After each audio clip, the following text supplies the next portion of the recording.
The makers of Campbell Soups present the Campbell Playhouse. Orson Welles, producer.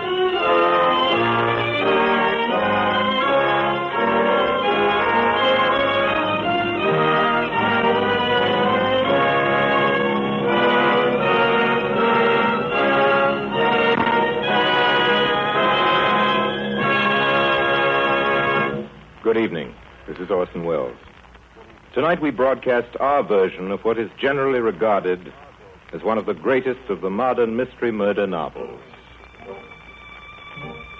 In some peculiar fashion, it seems to have become necessary to defend the murder mystery as a form of entertainment. Heavy artillery is brought up in its behalf. President Wilson, it is proclaimed loudly, could not go to sleep or could go to sleep, one does not remember the point exactly, until a certain number of conflicting clues had managed to efface the days from his proof, and with a mystery solved only after suspicion has been aimed at every adult in the neighborhood, is not particularly shameful. I have never understood the need for this defense. Murder mysteries are, among other things, our most moral form of entertainment.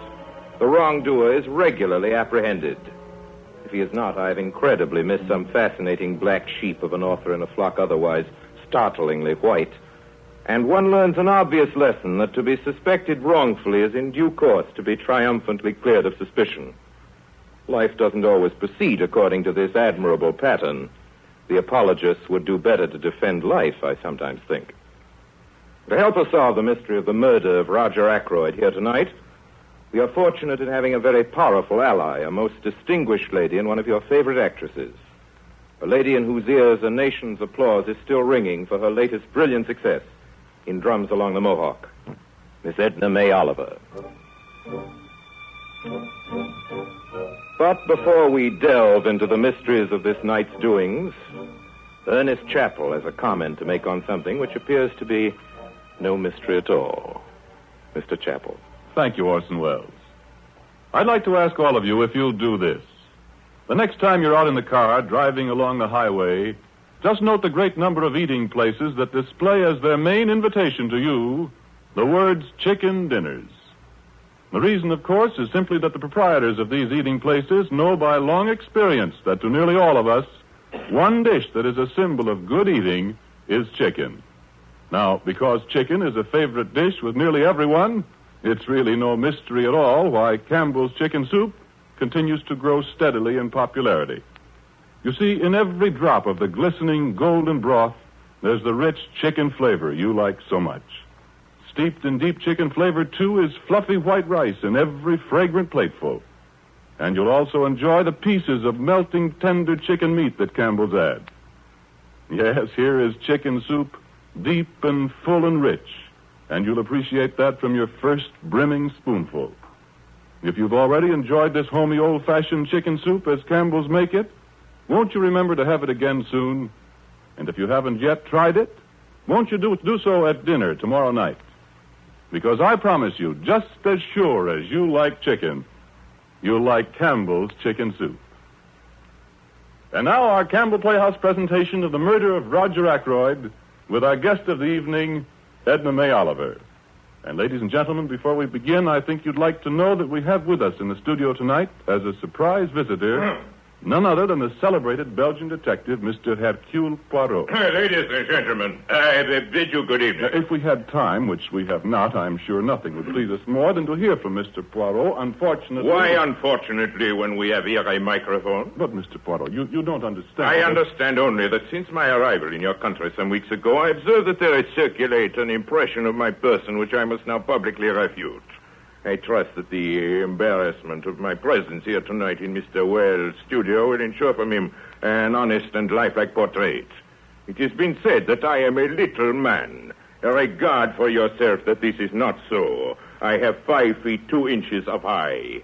My head is perhaps egg-shaped, and I carry it perhaps a little to one side, the left, but my eyes shine green when I am excited. Beyond this, my mustache are the largest in Europe, and my force is in my brain and not in my feet. If these things are made clear, and Mr. Wells is a little tribute to Hercule Poirot, I will be satisfied. The results of my little gray cells will speak for themselves. If you will show me where I am to sit, please. I thank you. This is Mr. Poirot, Miss Oliver. How do you do? Miss Oliver, you have often wanted to meet me, I am sure. I compliment you. Please, Mr. Poirot. Ladies and gentlemen, our Campbell Playhouse presentation of the murder of Roger Ackroyd.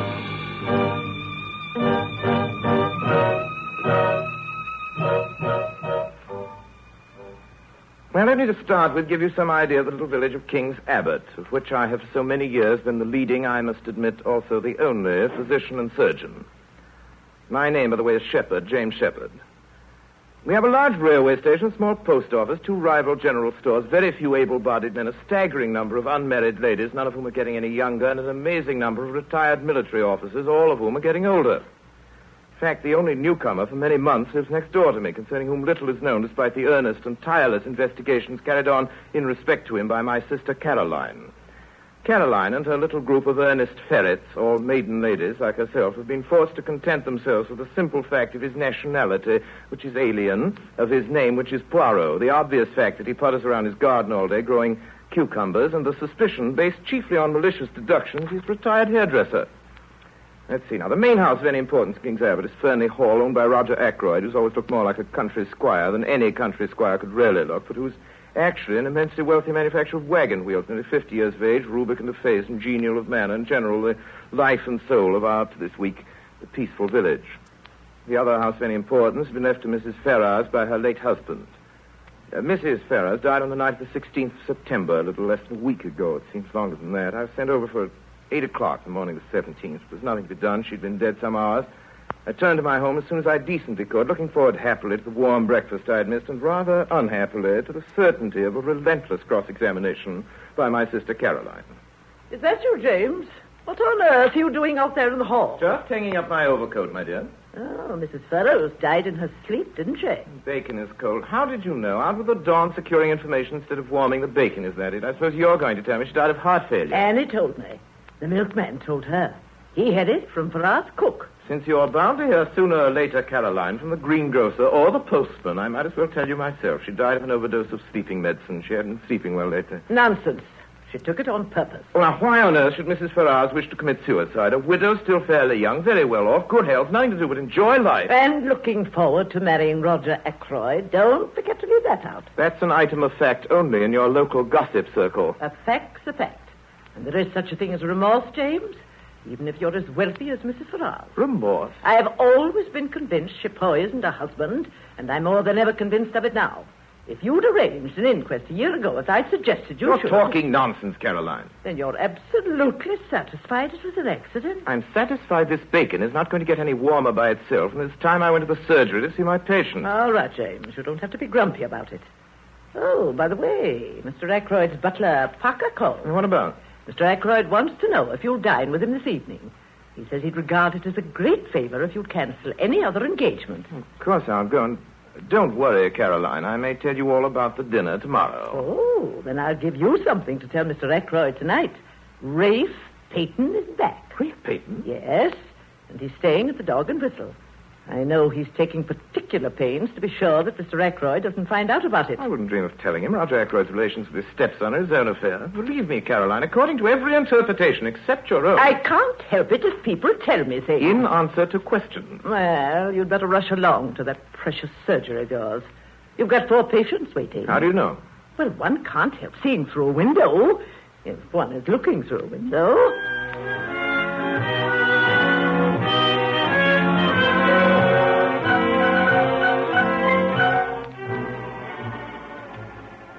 The distance from my house to Fernley Hall, Roger Ackroyd's home, is a little over 2 miles. I remember that evening as I walked that the subject of Caroline's latest piece of gossip kept returning to my mind. Rafe Peyton was in King's Abbot. Rafe Peyton, whom I'd known and liked since he was a child. Adopted by Ackroyd upon the death of his mother, he'd grown up to be a handsome but what our narrow little village regarded as a rather wild young man. There'd been many stormy scenes between his stepfather and himself before he finally left for London. According to Caroline, he was secretly engaged to Flora Ackroyd, Roger Ackroyd's niece, who with her mother was now living in Fernley Hall. According to Caroline, I say, and Caroline's information, I'm afraid, is always exact. However illegitimate her source may be. What's the trouble, Ackroyd? A bit under the weather?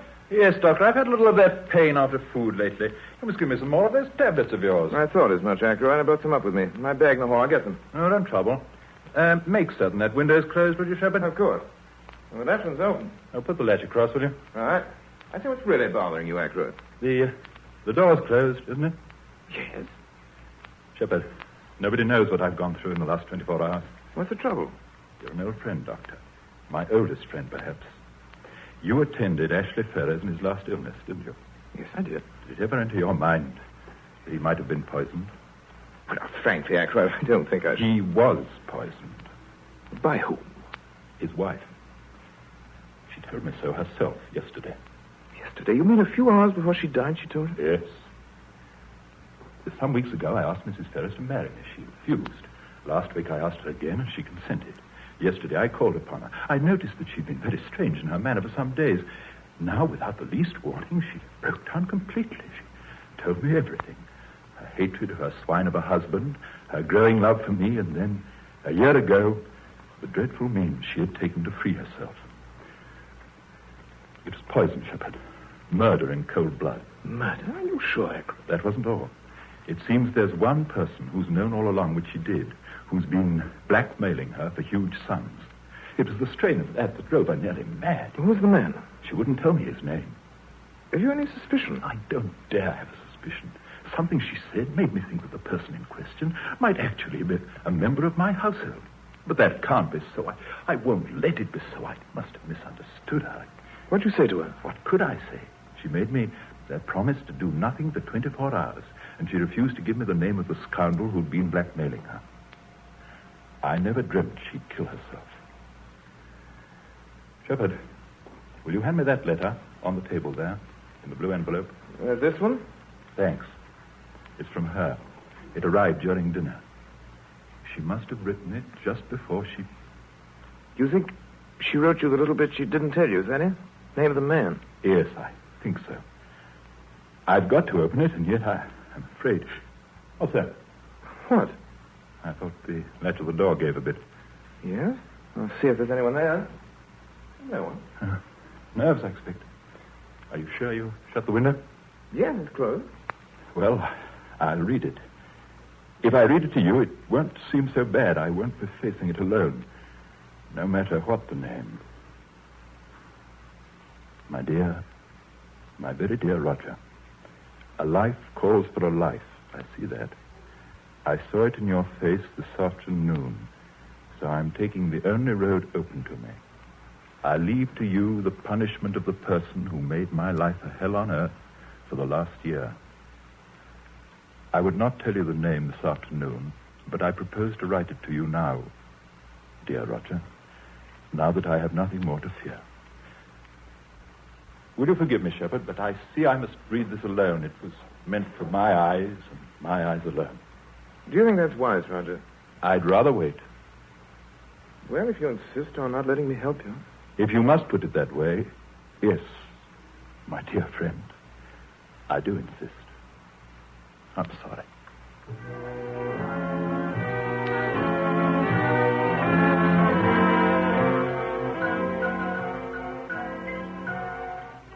I left Fernley Hall at 9:15. From Fernley Hall to my house, it takes, as a rule, about 3/4 of an hour. The night there was a moon shining, and I did it in less. From the road, I noticed the lights blazing in our parlor. Caroline was entertaining. Through the window, I caught sight of an egg-shaped head partially covered with suspiciously black hair, 2 immense mustaches, and a pair of watchful eyes. James, come in. You're just in time for hot milk and crackers. Oh, thank you, Caroline. Oh, excuse me, I'm This sorry. is my brother, Dr. Shepherd. I am enchanted.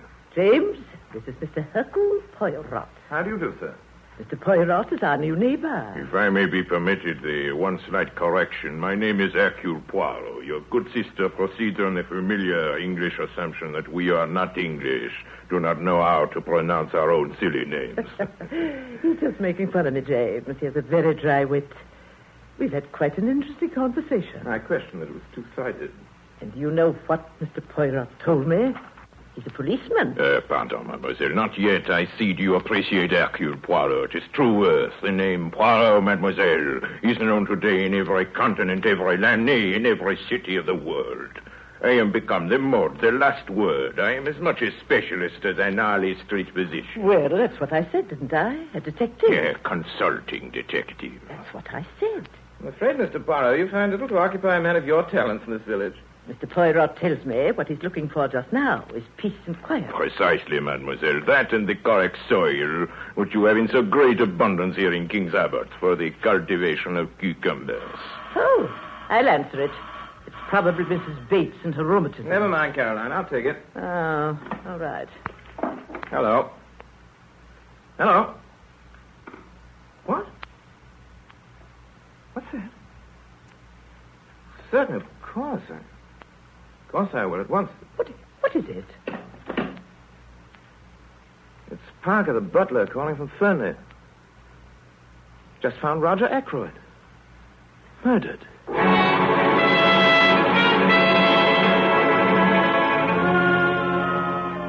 Why, Dr. Shepard. Where is he, Parker? I beg your pardon, sir. Mr. Ackroyd, don't stand there staring at me. Have you notified the police? The police, I said, what's the matter with you, Parker? You called me to tell me your master's been murdered. The master murdered? Didn't you telephone me not 5 minutes ago and tell me Mr. Ackroyd had been found murdered? Me? Oh, no, sir. My English is not of the best, Dr. Shepard, but there seems to be a peculiar misapprehension. Why, Dr. Shepard, I I'll never... give you the exact words I heard just now on the phone. This is Parker, the butler at Fernley speaking. Will you please come at once, sir? Mr. Ackroyd has been murdered. But, Doctor, I... Where is Mr. Ackroyd, Parker? Why, he's in the study, If you don't mind waiting down here a moment, Monsieur Poirot, I won't be a minute. This way, sir. But of course, of course.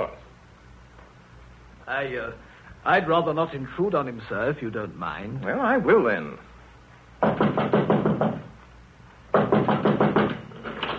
Door's locked. Well, Mr. Ackroyd must have locked himself in and possibly just dropped off to sleep, sir. Ackroyd! Ackroyd! Look here, Parker. I'm to break this door in, or rather we are. But, Dr. Shepard... I'll take the responsibility. Oh, if you say so, sir. All right, here we go. Together now. 1, 2, 3.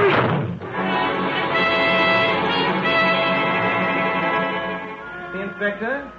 Head is sideways, permitting the dagger to penetrate the jugular. Death was instantaneous. Has the body been moved? Beyond making certain that life is extinct, I haven't disturbed the body in any way. You didn't touch the dagger, did you, Doctor? No, Inspector. No, good. Well, we'll want that for fingerprints. Rummy-looking thing, isn't it? Foreign-looking. Maurice Silver. Mr. Ackroyd was quite a collector. There are his silver cases over against the wall. Eh? Who are you? My name's Raymond. I'm Mr. Ackroyd's private secretary. That's right, Inspector. He's been with Mr. Ackroyd almost 2 years now. Oh, very well. Now, Doctor, how long should you say he's been dead? Half an hour at least, perhaps longer. You had to break down the door, eh? What about the window? The English people, they have a mania for the fresh air. The big air is all very well outside where it belongs. Why admit it to the house? Hey, who are you? How did you get in here? You call yourself, unfortunate man, an inspector of police, and you say to me, who am I? Hercule Poirot, master detective, possessed of the finest brain in Europe, known in every continent, in every land, nay, in every city. Not in my part of the world, you ain't. I never heard of you. I'll vouch for Monsieur Poirot, Inspector. He's at my house when the phone call came. Mr. Ackroyd's death. Oh, well, all right then. You can stay. But this is my case, and don't you forget it. Now then, when was Mr. Ackroyd last seen alive? I don't know, probably by me. And I left, let me see, a little before 9. Mr. Ackroyd was certainly alive at 9:30. I heard him in here talking. Who to, Mr. Raymond? I don't know. I just heard his voice. But I know it was 9:30. You didn't hear any of their conversation, did you, Mr. Raymond? I did catch a fragment of it. It did strike me as a trifle odd. Remember, please, the words exact. It is very important. Not sure that I can. The words exact. Wait a minute, Mr. Parrott. Who's conducting this case? You or me? Now then, Mr. Raymond, what was these words you heard Mr. Ackroyd say at 9:30? Well, come on. I'd swear under oath the exact words were, "The calls on my purse have been so frequent of late that I find it impossible to accede to your request." Thank you, Mr. Raymond, very much. I beg pardon, Inspector. Well, what is it, Parker? I just remembered. Miss Flora saw Mr. Ackroyd later than 9:30, about 9:45. She was just coming out of this room. You mean she was just closing the study door? No, sir. She'd already closed the door when I saw her. She told me Mr. Ackroyd was not to be disturbed again tonight. Where's Miss Flora? Upstairs in her room. Shall I ask her to come down? No. I'll go up. One moment, if I might be so humble, Monsieur Inspector. Could I ask our friend Parker for a little information? Well, what is it? Thank you for your so gracious permission, Inspector. Tell me, Parker, is this room exactly as it was when you entered it with Dr. Shepard? Well, to tell you the truth, sir, I felt myself that this chair here was drawn out a little more. It has been puzzling. The grandfather chair between the door and the window. That's right, sir. That's very curious. No one would want to sit in a chair in such a position. What are you talking about? When a man wants to sit, he sits, don't he? Who pushed it back in place, I wonder? Did you, Parker? No, sir. I was too upset at seeing the master and all. It isn't important, is it, sir? It is completely unimportant. That's why it is so interesting.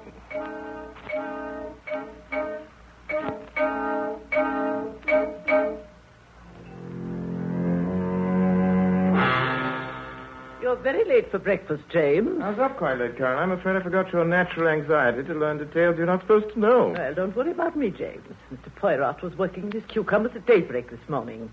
6:37 it was. And I've been with him ever since. Good. Perhaps you have some information for me, Caroline. Perhaps I have. Or are you going to pretend you know what suddenly occurred to Mr. Poirot in the night? So that he couldn't sleep for an hour or two after he got home? Inasmuch as I haven't seen our friend since he went to bed. Well, I don't feel very much like telling you either. If I didn't know that he'd tell you himself, I don't think I would. Well, he was worrying about the prints of some shoes outside the window. The way the rubber studs were worn down, he says, should mean something to him. But he doesn't know what. Did you explain it to him, Caroline? Hasn't the cook been of any help to you, or the milkman, or the Ladies' Aid Society? You needn't always be facetious, James. Isn't the bacon needn't always be cold, I dare say, but it is, and so am I. But not cold, but facetious. James, you know what Mr. Poirot said? He said I had the makings of a born detective in me. He particularly admires my wonderful instinct into human nature. And he told me a lot about the little grey cells of the brain. He says his are of the first quality, slightly above that, in fact. I'm sure they are. He thinks you're very intelligent, too. Good morning, good shepherd. Good morning. Good morning, Mr. Poirot. A beautiful morning, is it not? See, how is this for a cucumber? Beautiful, now, my friend, it is yours. I give it you. Altogether, my good shepherd, I have a wonderful morning. Everywhere I learn things new and wonderful things. And all the time the gray cells of Hercule Poirot, they are working. Miss Caroline, she tells me so much about this Rafe Peyton. This morning I go to the hotel. It's what you call it. The Dog and Whistle. Thank you, Miss Caroline. And I think I will talk myself to Rafe Peyton. Then they tell me at the Dog and Whistle that was here last night another gentleman asking for Mr. Peyton. Why, James, I certainly think you might have No, Caroline, I thought someone ought to inform Rafe of his uncle's death. The least one could do, since no one but myself and the members of your intelligence service knew that he was in King's Abbot at all. Matter of fact, Rafe Peyton left the Dog and Whistle at 9 o'clock last night and never came back. Well, what on earth do you think happened to him? Rafe Peyton has a right to come and go as he pleases. He might have gone anywhere. He might even have gone back to London. Leaving his luggage behind?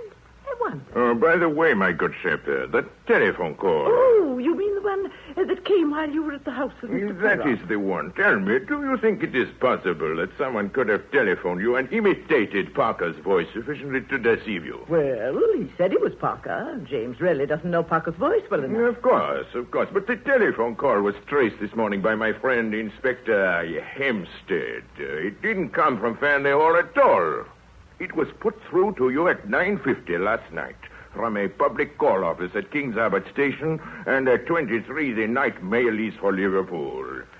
It is the inspector's opinion that the murderer may have left King's Abbot on that very train. Ah, then you do believe that Rafe Peyton? I believe nothing, mademoiselle, until it is proved. Well, then, what do you think? I think, Miss Caroline, that Roger Ackroyd was murdered. Outside of that, I think that I will have to think a good deal more.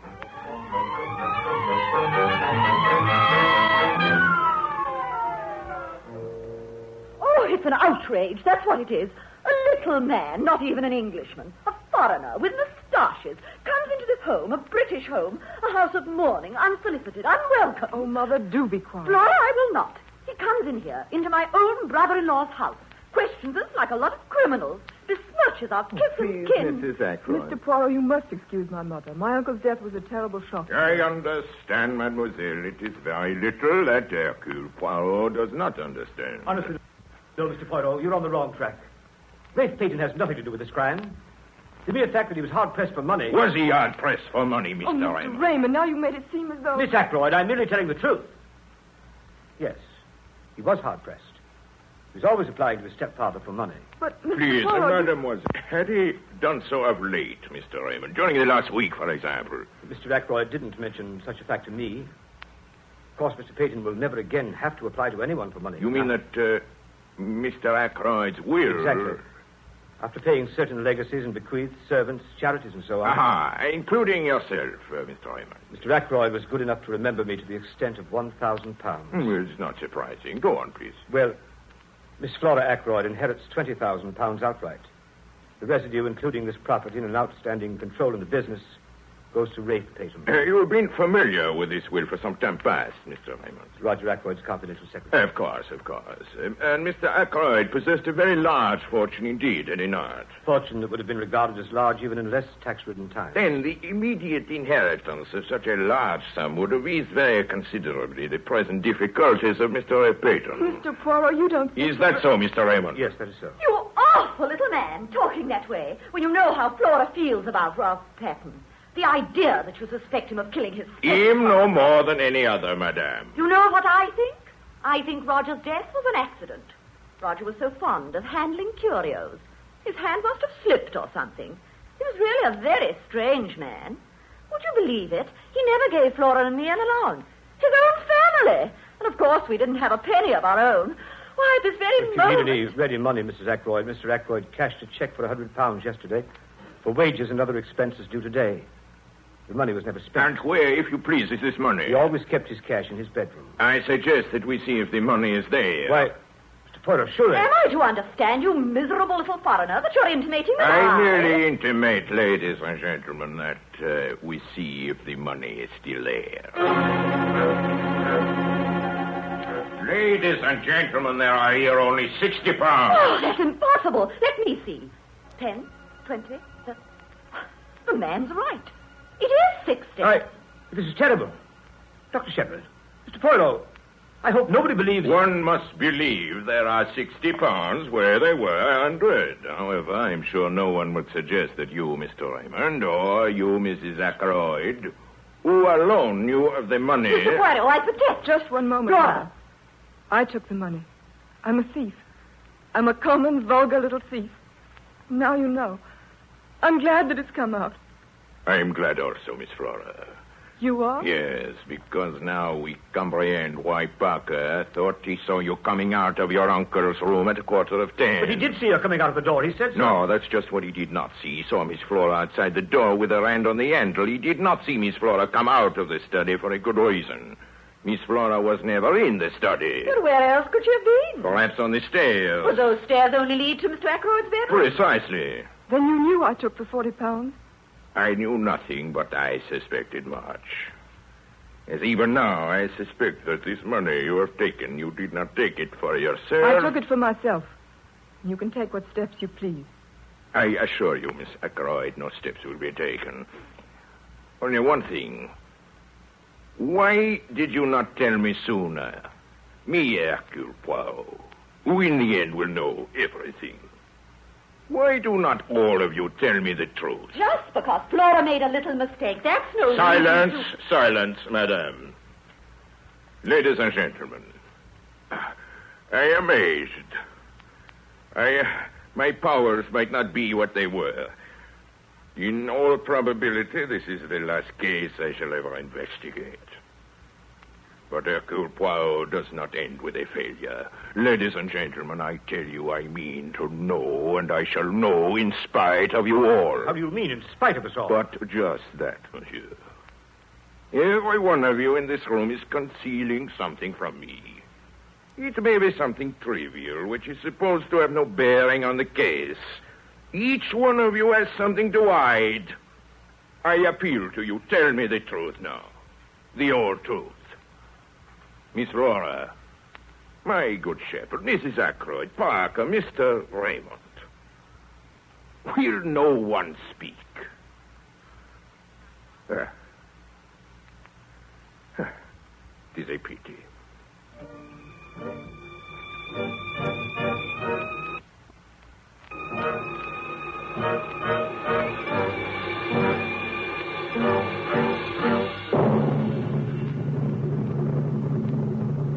You are listening to Orson Welles in the Campbell Playhouse presentation of The Murder of Roger Ackroyd with Edna May Oliver.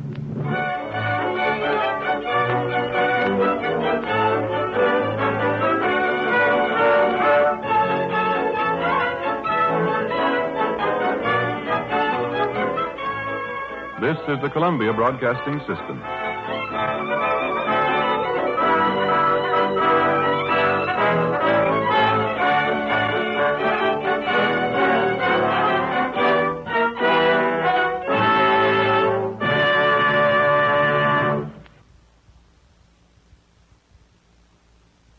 This is Ernest Chappell, ladies and gentlemen, welcoming you back to the Campbell Playhouse.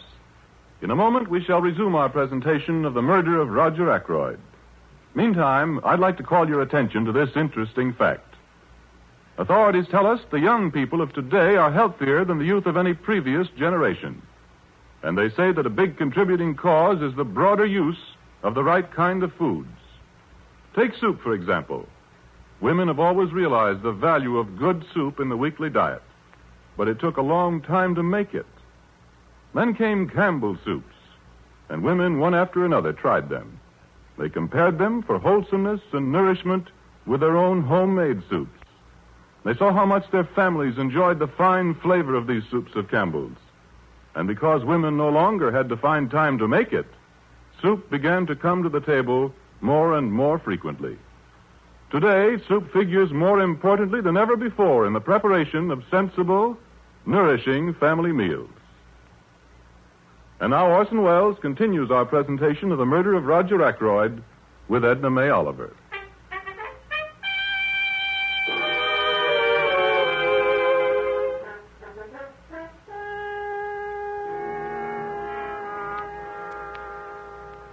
I am a village surgeon, and Hercule Poirot is a distinguished Belgian detective, so it was scarcely for me to tell him I thought he was wasting his time. It was certainly not for me to tell him that he was getting on my nerves. Not that I didn't admire his extraordinary cleverness on the inside. Poirot was right, for instance, about the dagger. Police investigation confirmed his suspicion that the fingerprints on the handle of the dagger were those of Roger Ackroyd, the murdered man, though the position of the dagger definitely precluded suicide. It was Poirot who established that it had not been Parker, the butler, who summoned me on the phone that night to what had become a house of death. And again, it was Hercule Poirot who made it indubitably clear that nobody had seen Roger Ackroyd alive after 9:30, at which time Raymond, the secretary, had heard Ackroyd's voice in the study. In spite of all this, it seemed to me that Hercule Poirot was making little real progress in solving the mystery of Roger Ackroyd's death. Furthermore, it seemed to me a curious thing for a detective of his self-proclaimed standing to be spending so much of his precious time in idle chatter with my sister, Caroline. I had a very interesting chat with Mr. Poirot, James. He thinks me very intelligent. So you've told me. Is it just a coincidence, Caroline, that on those occasional mornings when the bacon is both warm and crisp, it should be so far away from me that I can't reach it? Too much bacon isn't good for you. There's no such thing as too much bacon. And I'll be the judge of what's good for me. I rather fancy that at least is something I know best, Caroline. You know so many things, James. You're so self-complacent. That's why it's difficult to talk to you. That's why you get the idea that people are trying to pump you. Some more bacon, please. Mr. Poirot says I'd make an excellent detective. Did he? We had a very interesting chat. I wonder if Monsieur Poirot found it interesting. He said I was more valuable than anyone he's met here. He told me a lot about his life, too. About a mad nephew of his. And you know that Prince Paul of Mauritania, the one who just married the dancer? Well, I do not know her. You do not know her, and I do not care to hear about her or about his mad nephew either. Did he ask you any questions, Caroline? No questions. We just chatted and chatted. More bacon, please. I have a little theory of my own, James. Mr. Poirot didn't ask me, but he might have. Whom do you suspect? I don't suspect anybody. I know. Parker was here in your surgery the morning of the murder. That place is full of poison. He's sure to have taken some. As a matter of fact, that's been my theory right along. Roger Ackroyd was poisoned in his food that night. Nonsense, he was stabbed in the neck. You know that as well as I do. After death, to make a false clue. I examined the body, and I know what I'm talking about. That wound wasn't inflicted after death. It was the cause of death. And don't look so omniscient. Next, you'll be telling me you know more about medicine than I do. Perhaps you think you could take over my practice. Oh, don't be ridiculous. You know I haven't a license.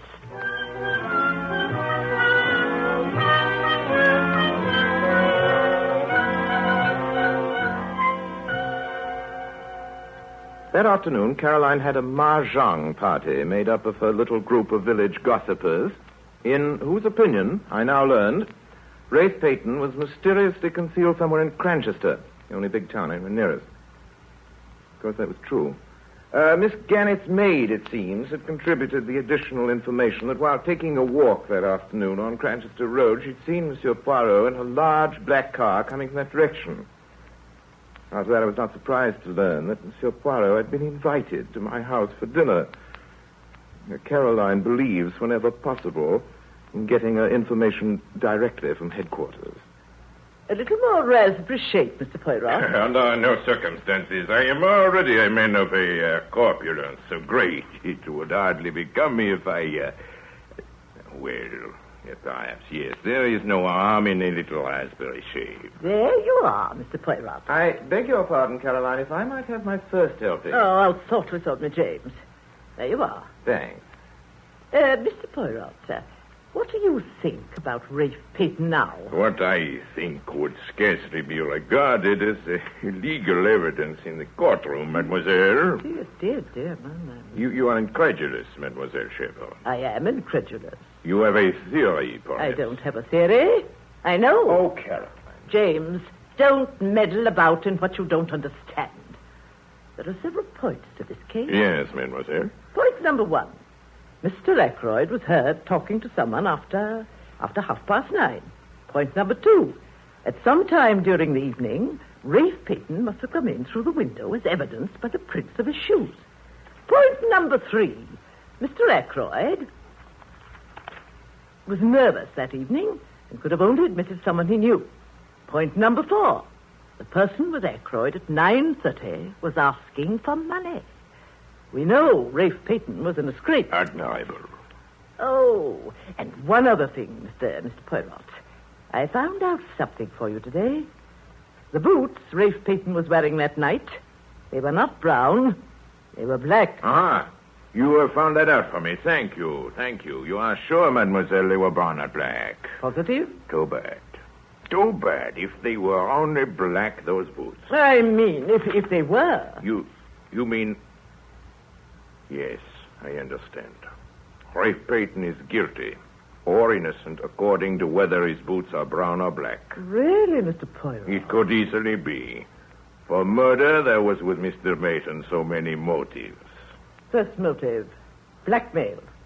Rafe Peyton may have been the man who blackmailed Mrs. Ferrers. Reason? His general money needs. The second motive, the certainty of a great inheritance through Mr. Ackroyd's death. And the third motive, Caroline? Very simple. Mr. Ackroyd's violent disapproval of Rafe's proposed marriage to Miss Flora. Well, after listening to you, Caroline, I'd say the case looks very black against him. I haven't a case, James. I know.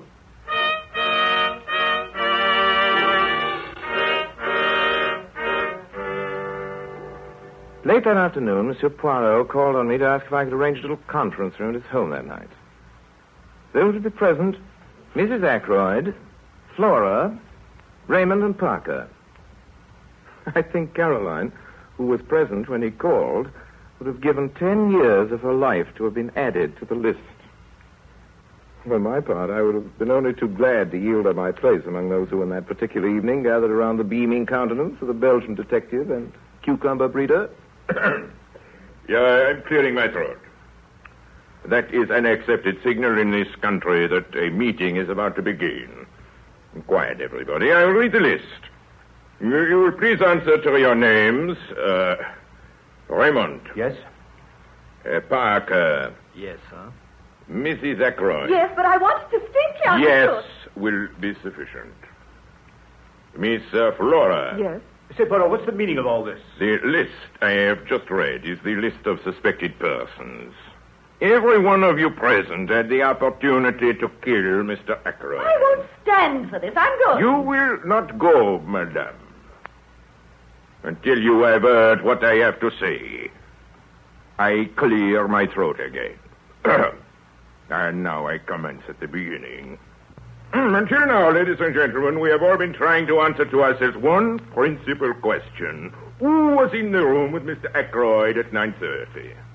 Not Dr. Shepard, since I myself can prove that he was at home. Not Miss Flora, nor Mrs. Ackroyd, nor Mr. Raymond, with whose actions on that evening we are well acquainted, nor Parker, who has furnished me with a satisfactory alibi. Who then? This is the part of Hercule Poirot, the cleverest, the most audacious question. Was anyone with him? Are you trying to make me out a liar, Mr. Poirot? I tell you, I distinctly heard voices. I distinctly heard the words that Mr. Ackroyd was speaking. Mr. Raymond, the words that Mr. Ackroyd said. The calls on my purse have been so frequent of late that I believe it is impossible for me to accede to your request. Does nothing strike you as odd about them? Their style, for example. No, he frequently dictated letters to me using exactly the same style. That is precisely what I seek to arrive at. Would any man use such a phrase in talking to another, huh? I think not. My friends, you have all forgotten one thing. The stranger who called at the house in the proceeding weekend, the firm he represented. You remember, Mr. Raymond? Dictaphone company. A dictaphone, that's what you think. Mr. Ackroyd had promised to invest in a dictaphone, you remember. Me, I had the curiosity to inquire of the company in question. Their reply, Mr. Raymond, was that Mr. Ackroyd did purchase a dictaphone from their representative. Why he concealed the matter from you, his confidential secretary, I do not know. Must have meant to surprise me with it. He had quite a childish love of surprising people. Oh, there's only one man who could have done it. You mean Rafe Payton? Mother! Oh, let's face it. If he's innocent, he should be able to prove it. If he isn't... If only he'd come forward. That is your advice, Mr. Raymond? That he should come forward? Certainly. Do you know where he is? Me? I know everything. Remember that. The truth of the telephone call, of the footprints on the window sill, of the hiding place of Rafe Payton. Where is he? Not very far away. Where? In Cranchester? Where? No. He is not in Cranchester. He is here, in the doorway of this room. Rafe! Payton. Flora, my darling. Have I not told you all at least 36 times that it was useless to conceal things from Hercule Poirot? That always I discover the little secret. It is my business. From Dr. Shepard's sister Caroline, ladies and gentlemen, I learned that the doctor and Rafe Payton, they are old friends. Dr. Shepard knows that things look very black against his friend Payton. He tells him the old story. Yes, he did. He explained to me how suspicion was bound to fall on me, and I had no real alibi. And with the best of intentions, people sometimes make errors. That's why Dr. Shepard consented to do what he could to help Mr. Payton. He was successful in hiding him from the police. Where? In his own house? No, indeed, Mr. Raymond. You should ask yourself the question that I, Hercule Poirot, did. If the good doctor is concealing the young man, what place would he choose? It must necessarily be somewhere near at hand. I think of Cranchester, a hotel. No. Lodgings, even more emphatically, no. Where then? I have it. A nursing home. I make inquiries. Yes, at one of them, a patient was brought there by the doctor himself early on Saturday morning. That patient, I had no difficulty in identifying him as Rafe Payton.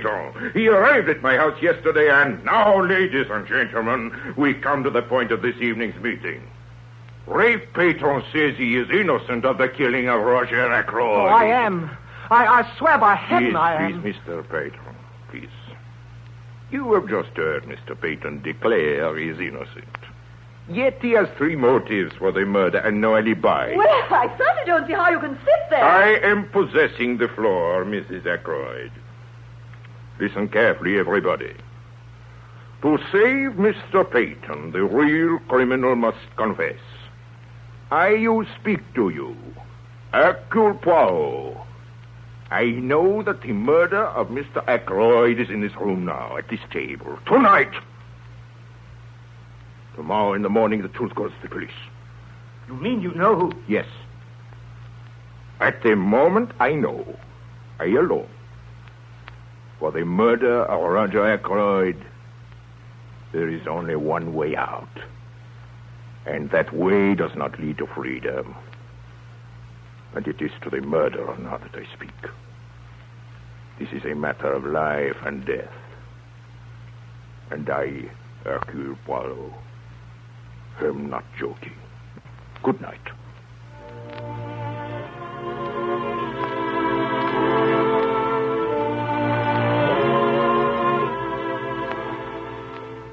James, what are you doing out there in the hall? Just hanging my overcoat, my dear. Well, aren't you coming in to chat? I'm very tired, Caroline. But at least you can tell me what happened last night. Mr. Poirot told us all about his little gray cells again. Oh, does he think Rafe Peyton is guilty? No.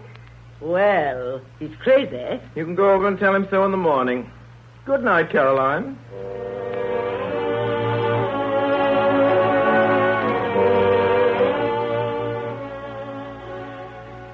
I'm very tired. My arm aches from writing. I've written it all out. Now Peyton will be cleared. As I think back, I'm not quite certain why I urged Ackroyd to read that letter before it was too late. Perhaps I subconsciously realized that with a pig-headed chap like that, it my best chance of getting him not to read it. His nervousness that night was interesting psychologically. He knew danger was close at hand, yet he never once suspected me as the blackmailer of Mrs. Ferrars. The dagger was an afterthought. I'd thought of a very little weapon of my own, but I saw the dagger lying on the silver table. It occurred to me how much better it'd be to use a weapon that couldn't be traced to me. I suppose I must have meant to murder him all along. As soon as I'd heard of Mrs. Ferrars' death, I felt convinced that she'd have told him everything before she died. So I went home and took my precautions. The dictaphone he had given me 2 days before to adjust. Something gone a little wrong with it, and I persuaded Ackroyd to have a go at it instead of sending it back. I did what I wanted to it. Took it up with me in my bag. Studied that evening. When it was all over, I looked around the room for the door. Quite satisfied. Nothing had been left undone. The dictaphone was on the table by the window. Time to go off at 9:30. The mechanism of that little device was rather clever, based on the principle of alarm clock, and the armchair was pulled out so as to hide it from the door. I never dreamed that Parker would notice that chair. Certainly would not have remembered Poirot hadn't asked him. Having the American sailor with a toothache call me from King's Abbot that night was a stroke of genius. There's no way for anyone listening to have told that it was not Parker. I still don't know how Poirot found that one out. My only regret is about Caroline, and yet I feel I can trust Poirot. She'll never know the truth, and I'm glad of that. I shouldn't like her to know she's fond of me, and then, too, she's proud.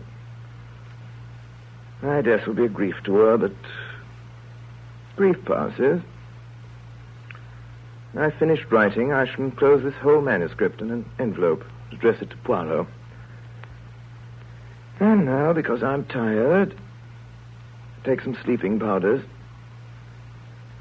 Because I'm very tired, I will take more sleeping powders than I should. More than anybody should. I suppose I ought to feel sorry. I am sorry. Sorry that Hercule Poirot ever came to King's Abbot to grow his cucumbers.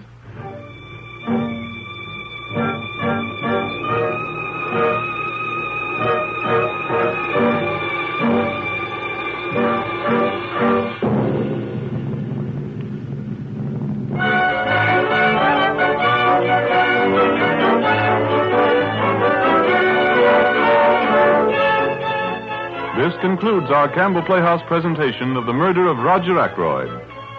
In just a moment, Orson Welles will return to the microphone with our guest of the evening, Edna May Oliver. Meanwhile, I'd like to take just time enough to say this to every woman listening. We at Campbell's know good cooking, and so, of course, do you. Speaking, therefore, as one good cook to another, we'd like you to try our chicken soup. Try it, if you will, in the same friendly yet critical way you'd sample a neighbor's good dish or send in one of your own for her to try.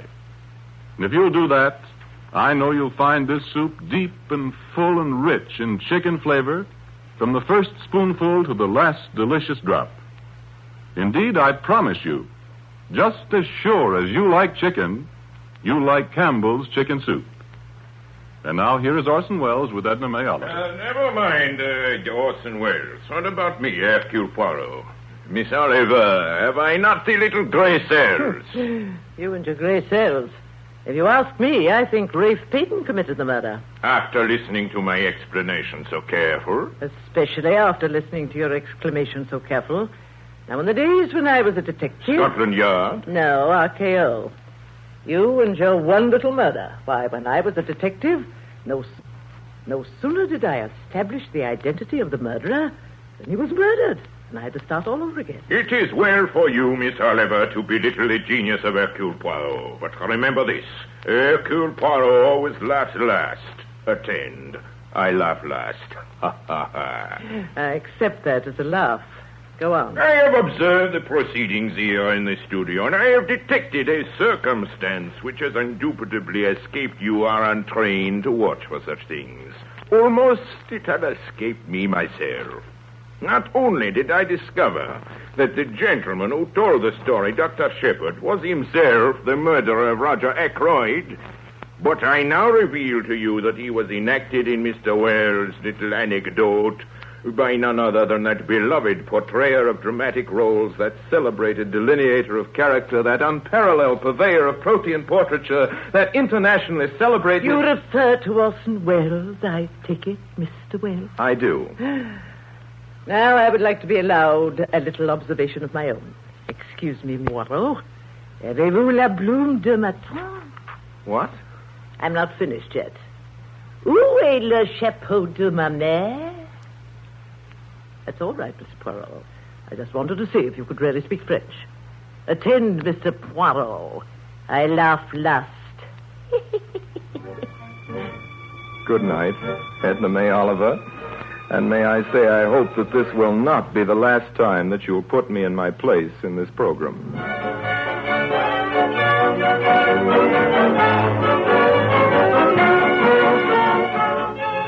In tonight's Campbell Playhouse production of The Murder of Roger Ackroyd, the role of Caroline Shepard was played by Edna May Oliver. The part of Roger Ackroyd was played by Alan Napier, Mrs. Ackroyd by Brenda Forbes, and Flora Ackroyd by Mary Taylor. George Coulouris was heard as Inspector Hempstead, Ray Collins as Mr. Raymond, and Everett Sloan as Parker the butler. Dr. James Shepard, who committed the murder, was played by Orson Welles, and Hercule Poirot, who arrested Dr. Shepard, was played by Orson Welles. The music for tonight's production, with the exception of the Noel Coward melodies, was composed and, of course, conducted by Bernard Herrmann. And now, Mr. Welles, I see we have just a moment. Can we have a word about next week's story? Next week, ladies and gentlemen, it will be our proud pleasure to give you The Garden of Allah, starring Claudette Colbert. The Robert Hitchens masterpiece, both as a book and a play, has engaged the affections of the peoples of the world for 35 years with its ageless story of a great love and a greater renunciation. If Miss Colbert is listening in, I want her to know how eagerly we're all looking forward to the privilege of having her with us in the Campbell Playhouse. No other actress that I know is more ideally suited than Miss Colbert for the part of Dominique, the English girl who found in the great Sahara Desert the love that gave the final meaning to her life. And so until then, till next Sunday in Claudette Colbert in the Garden of Allah, my sponsors, the makers of Campbell Soups, and all of us here in the Campbell Playhouse remain obediently yours.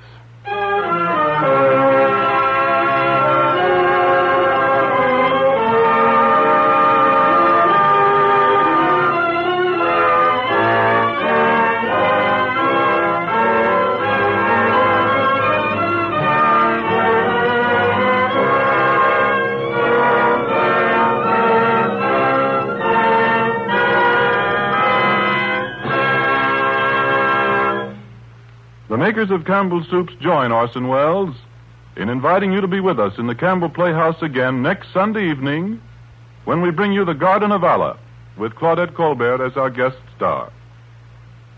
Meanwhile, if you've enjoyed tonight's Campbell Playhouse presentation, won't you tell your grocer so tomorrow when you order Campbell's chicken soup?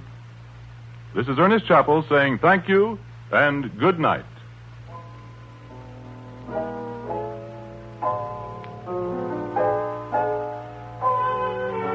This is the Columbia Broadcasting System.